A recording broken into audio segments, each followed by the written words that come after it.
Shalom, shalom, amados hermanos de la casa de Israel. EMC Shalom Internacional comparte en audio el material de estudio Enejat de la Parashá Besot Aberajá, que significa y esta es la bendición. Llegamos hoy al estudio de la séptima aliyá en el libro de Devarim, Deuteronomio en español, capítulo 34, versículos del 1 al 12. Antes de empezar, en el nombre de Yeshua HaMashiach, la bendición al Eterno por la lectura de la Torá. Baruch ata Adonai Eloheinu melech haolam, asher bahar banu mikol ha'amim benatan lanu et torato. Baruch ata Adonai noten haTorá. Amén. Iniciamos en el capítulo 34, versículos 1 al 3. Moshe subió de las estepas de Moab al monte Nebo, a la cumbre del Pisaj, frente a Jericó, y Yahvé le mostró todo el país, Gilead hasta Dan, todo Naftalí, la tierra de Efraín y Menashe, toda la tierra de Yehudá hasta el mar occidental, el Negev y la llanura, el valle de Jericó, la ciudad de palmeras hasta Zoar. Este pasaje nos deja entender que Yahvé le mostró a Moshe no solo la tierra en su plenitud, sino que también la manera como estaría distribuida tribalmente. Esto nos enseña que la distribución de la tierra prometida no fue hecha por mano de hombre, sino que fue hecha por Yahvé mismo. Los versículos 5 y 6 dicen así: Así que Moshe, el servidor de Yahvé, murió allí, en la tierra de Moab, por mandato de Yahvé. Él lo enterró en el valle de la tierra de Moab, cerca de Bet Peor, y nadie conoce el lugar de su sepultura hasta el día de hoy. Tras la muerte de Moshe, se desató una lucha angelical, la cual está registrada en Yehudá, Judas capítulo 1 versículo 9. Pero ni aun Micael, el príncipe de los mensajeros, cuando contendía disputando con el acusador sobre el cuerpo de Moshe, se atrevió a pronunciar un juicio de maldición contra él, sino que dijo: Yahvé te reprenda. Es por eso por lo que Yahvé lo sepultó en un lugar desconocido para todos, incluso para Satán. Versículo 7.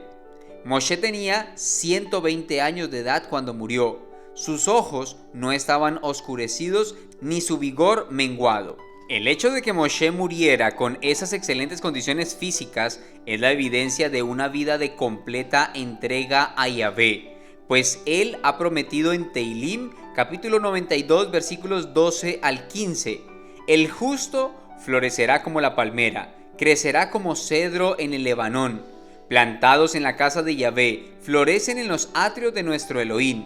Aún en la vejez todavía dan fruto, están vigorosos y verdes, testificando que Yahvé es recto.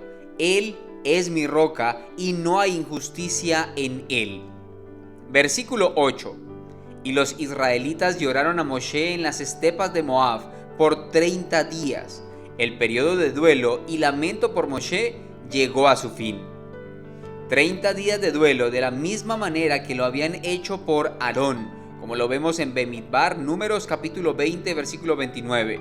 La comunidad entera supo que Aarón había exhalado su último aliento. Toda la casa de Israel le hizo duelo por 30 días. El número 30 está dado por la letra hebrea Lamed y tiene relación con la enseñanza.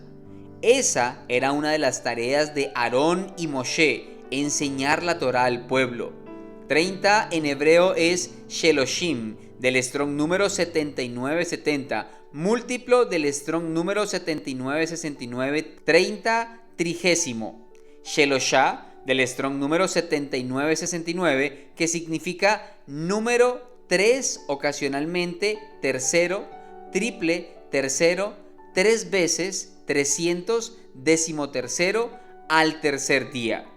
Descomponiendo la palabra en hebreo Sheloshim, vemos Shim, que se representa con fuego eterno o revelación; Lamed, aprender o enseñar; Yod, chispa divina; Mem, fuente de sabiduría. La ley de fuego, según Devarim capítulo 33 versículo 2, que es divina, fue lo que ellos mostraron a través de su vida. Ellos fueron una fuente de sabiduría para el pueblo. Versículo 9.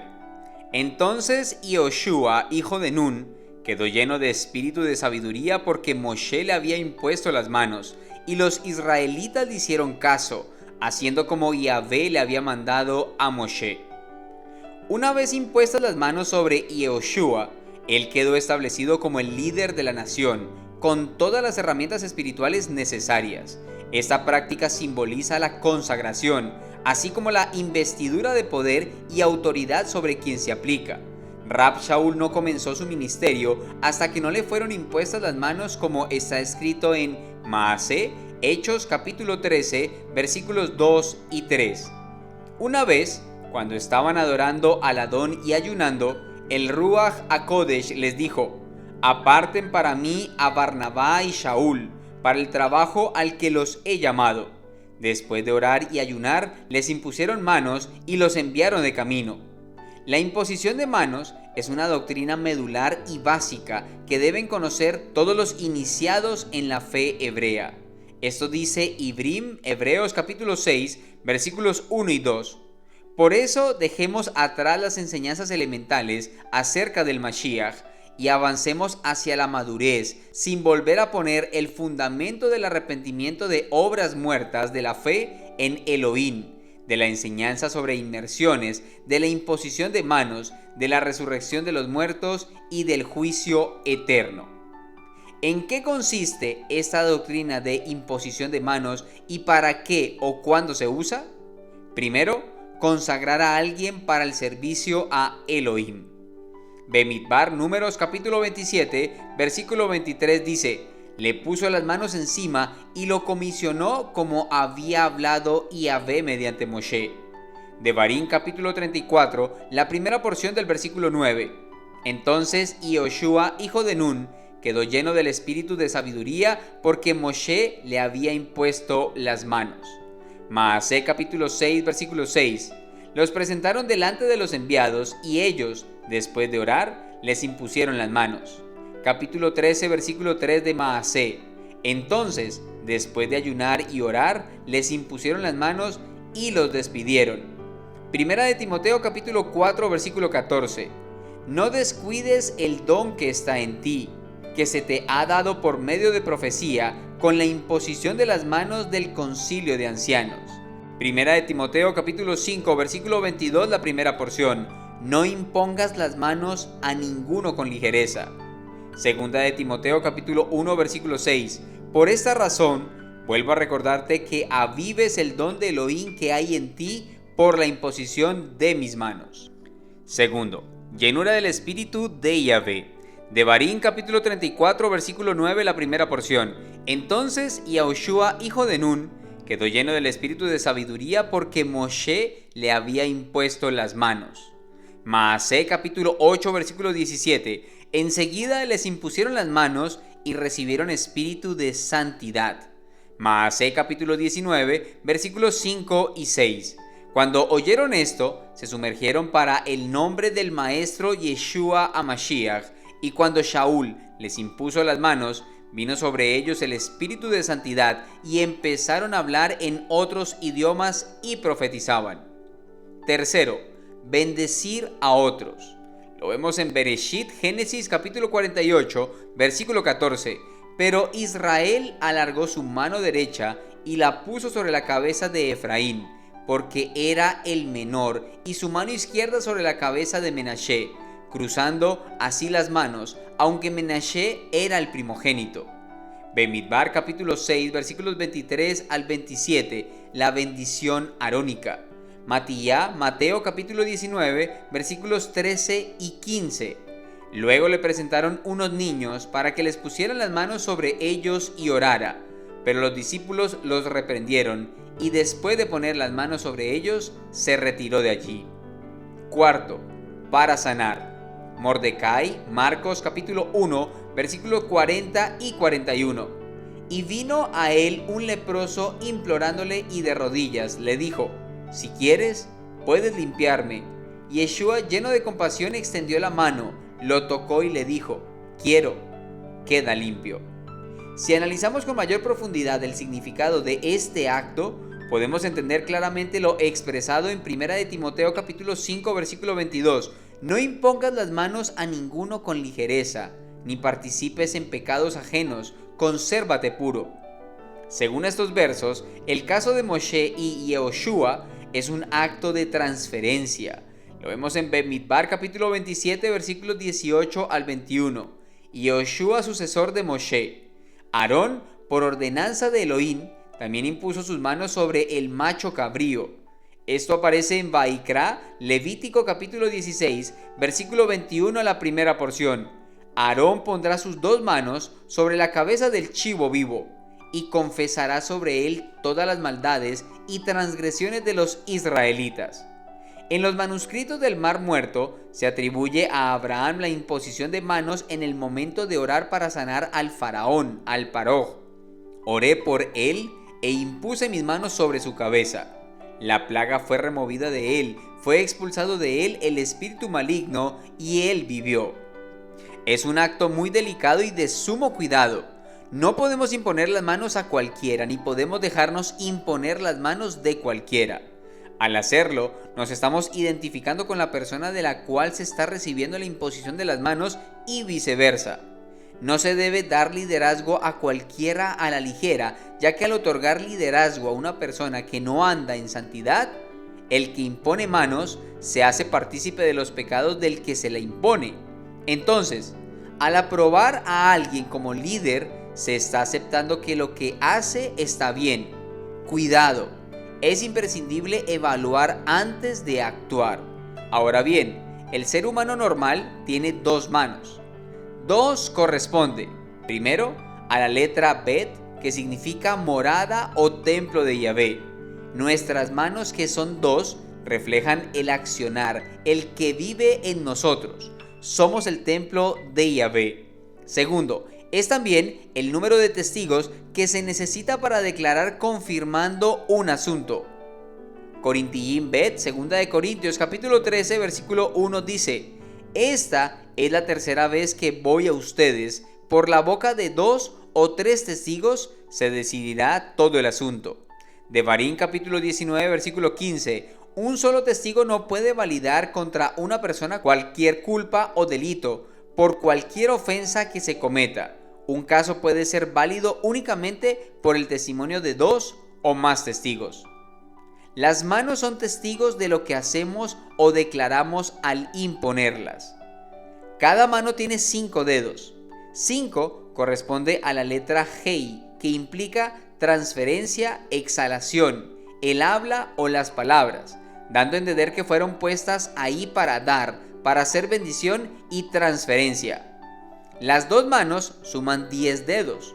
10 es la letra Yod, la cual nos habla de la chispa divina. Es decir, nada podemos dar que sea bueno si no tiene la chispa divina. Si no viene de Elohim, transferimos lo que recibimos. Versículos 10 al 12. Nunca más se levantó en Israel un profeta como Moshe, a quien Yahvé distinguió cara a cara, por las diversas señales y portentos que Yahvé lo envió a desplegar en la tierra de Mizraín, contra el Paroj y todos sus cortesanos y todo su país, por toda la grandeza y temible poder que desplegó Moshe delante de Israel. No se levantó porque el profeta que es como Moshe es el Mesías. Este es más que profeta, es Elohim mismo. Devarim capítulo 18 versículo 15 dice: Yahvé tu Elohim te levantará de entre tu propio pueblo a un profeta como yo. A él deberán hacerle caso. Matiyá, capítulo 17, versículo 5. Todavía estaba él hablando cuando una nube brillante les hizo sombra y se oyó una voz que salía de la nube diciendo: Este es mi Hijo amado, en quien me complazco. Escúchenlo a él. Yohanan, Juan capítulo 6, versículo 14. Entonces cuando aquella gente vio el milagro que había hecho Yeshua, decían: verdaderamente este es el profeta que ha de venir al mundo. Yohanan capítulo 7 versículo 40. Entonces cuando algunos de la multitud oyeron estas palabras, dijeron: verdaderamente este es el profeta. Maasé capítulo 7 versículo 37. Aquel Moshe fue el que dijo a los hijos de Israel: Yahvé su Elohim les levantará un profeta de entre sus hermanos semejante a mí. Maasé capítulo 1 versículos 2 y 3. Hasta el día en que se lo llevaron arriba, después de haber dado mandamientos por el Espíritu de Santidad a los enviados que había escogido. A ellos se les presentó vivo, después de haber padecido con muchas pruebas convincentes durante 40 días. Ellos lo vieron y él les hablaba acerca del reino de Yahvé. Luego de este precioso estudio, podemos concluir que la muerte de Moshe no fue una tragedia debido a su avanzada edad. Su vida fue de obediencia. Israel no fue dejado sin liderazgo. En la vida es necesario pasar por transiciones que nos llevan a otro nivel de fe. Es necesario saber quién es el líder que guiará a la próxima generación, hacia dónde mirar y a quién escuchar. Es un tema clave en estos momentos difíciles donde todos dicen tener la verdad, o al menos muchos dicen estar en el buen camino. No podemos dejar este maravilloso manual, la Biblia, para saber y discernir qué líderes están en lo correcto y cuáles no. Una verdad diluida en una mentira es tan dañina como una mentira pura.